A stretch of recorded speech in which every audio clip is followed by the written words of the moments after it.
اقرأ كتاب الله ترق جنانه وتنل عظيم الأجر والغفران আসসালামু আলাইকুম এভরিওয়ান, আশা করি সবাই অনেক ভালো আছেন। আল্লাহর রহমতে আমরা অনেক ভালো আছি, আলহামদুলিল্লাহ। সো আজকে টাইটেল থেকে বুঝিয়ে ফেলেছেন আজকের ভিডিওটা কী নিয়ে। কালকে রাত থেকে আমার অনেক পুলি পিঠা খাওয়ার জন্য অনেক ক্রেভিং শুরু হয়েছে। সো কালকে রাত থেকেই আমি মাইন্ড সেট আপ করে রেখেছি যে সকালে উঠেই আমি পুলি পিঠা বানাবো। সো সকালে উঠেই আমি আমার চায়ের সাথে একটা ক্রাম্পেট গরম করে দিয়েছি। ওইটার সাথে আমার খুবই ভালো লাগে, একদম প্লেন ক্রাম্পেট, জাস্ট একটু বেশি করে বাটার লাগিয়ে। আর তারপরেই তো আমি আমার চা ঢেলে দিচ্ছি। আর দেখতে থাকুন আজকে আমার এই ব্লগটা, আশা করি সবার অনেক বেশি ভালো লাগবে। এই তো আমি টুকটাক বাজার করে নিয়ে আসলাম। বাজারকে আসলে পুলি পিঠাটা বানাবো, সো এই জন্যই এটা গ্রেটেড কোকোনাট নিয়ে এসেছি। আমার কাছে এর আগে আসলে যে প্যাকেটটা ছিল ওটা হচ্ছে আপনার স্লাইস কোকোনাট ছিল, আমি খেয়াল করি নাই। আমি মনে করেছি বাসায় সব কিছুই আছে, সো বানিয়ে ফেলবো। কিন্তু পিঠাটা খেতে আমার আসলে অনেক ইচ্ছা করছে। আর এই যে রাইস ফ্লাওয়ার নিয়ে আসলাম, এখানে হচ্ছে কিছু বিস্কিট নিয়ে আসলাম চায়ের সাথে খাবার জন্য। এটা হচ্ছে সল্টেড কুকি, আমাদের দেশের বিস্কিটের ইয়ের মতো। আমার কিন্তু এই ইয়েগুলো খুবই ভালো লাগে। আর এটা হচ্ছে এই যে আমরা আগে দেশে থাকতে কিন্তু চায়ের সাথে এই বিস্কিটগুলো খেতাম। এটা কিন্তু ছোটোটা থাকতো সল্টেড, যেটা স্কোয়ার ওইটা। সো এগুলো আমার খুবই পছন্দের বিস্কিট। সো এই তো যে নিয়ে আসলাম। তো আমি এখানে প্যান বসিয়ে দিয়েছি। আমি এই ঘিটা ইউজ করব নারিকেলটা ভাজার জন্য।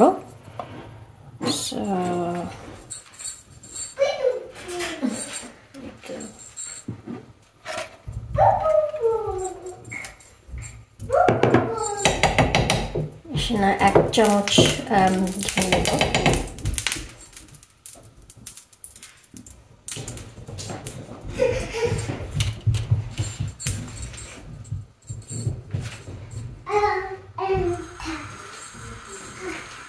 আর হচ্ছে এখানে আমি ওই যে নারিকেলটা দেখিয়েছিলাম আপনার, যে প্যাকেটটা এনেছি ওইটা আমি জাস্ট হালকা ডিফ্রোস্ট করেছি ওভেনে দিয়ে। সো আমি এটা ঢেলে দেব, ঘিটা একটু গরম হলে। ঘি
এখন আমি এখানে এই মরচের গুড়টা ইউজ করব। এটা আমার বাসায় ছিল, তো এটা আমি দিয়ে দেবো।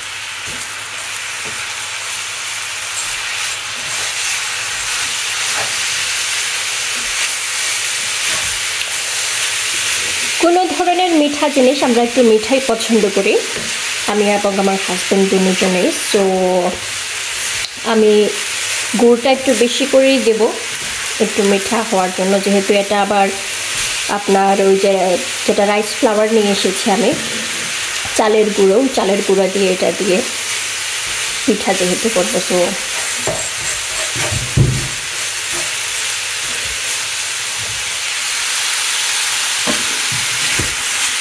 ও আমার তো এখন দেখেই এই নারকেলগুলো মনে হয় আমি এভাবেই খেয়ে ফেলবো।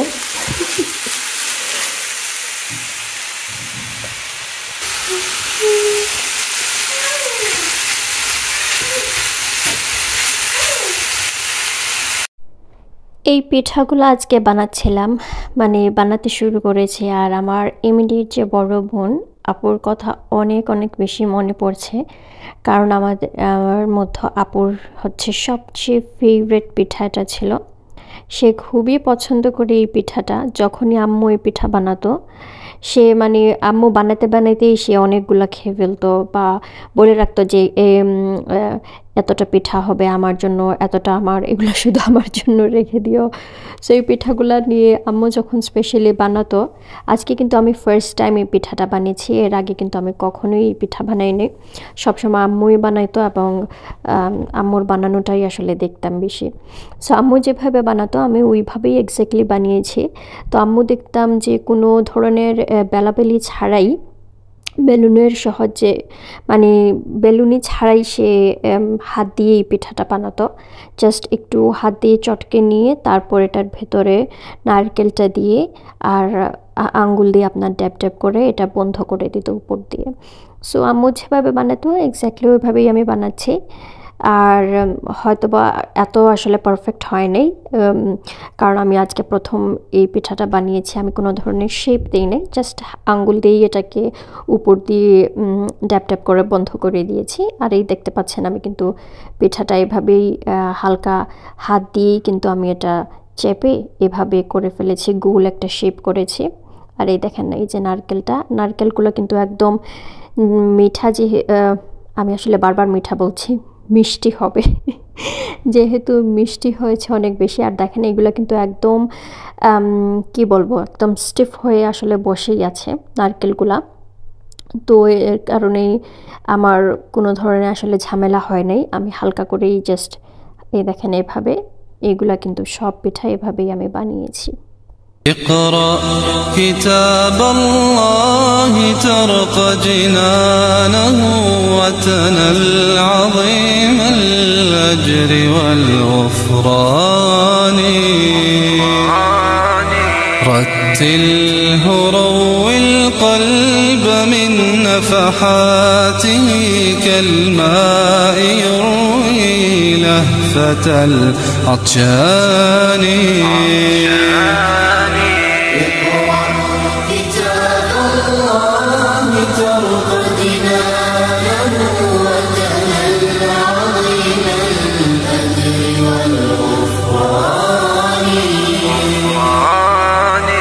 আর এই দেখেন আমার পিঠাগুলো কিন্তু হয়েই এসেছে, আমি এগুলোকে স্টিম করে ফেলেছি। আলহামদুলিল্লাহ, কি বলবো, এত মজা লেগেছে। যেভাবে আসলে আমার ক্রেভিংটা উঠেছিল, আলহামদুলিল্লাহ সেভাবেই আসলে পরিপূর্ণ হয়েছে। আর পিঠাটাও একদম পারফেক্ট হয়েছে। আমি মনে হয় 20 to 25 মিনিটস এটাকে আমি স্টিম করেছি। আর এই দেখতেই পাচ্ছেন যে আমি কিন্তু অনেকেই এটাকে আবার দুধের দিয়েও খেতে পছন্দ করে। আমি এটা কিন্তু জাস্ট বাই ইটসেলফ এভাবেই পছন্দ করি। আমি একটা জাস্ট টেস্ট করতেছিলাম আমি নিজে, যে হয়েছে কি হয় নাই। তো কি বলবো, আলহামদুলিল্লাহ একদম পারফেক্ট হয়েছে। সো আজকে এই পর্যন্তই। ভালো লাগলে সবাই ট্রাই করবেন এবং টিল নেক্সট টাইম, আল্লাহ হাফিজ।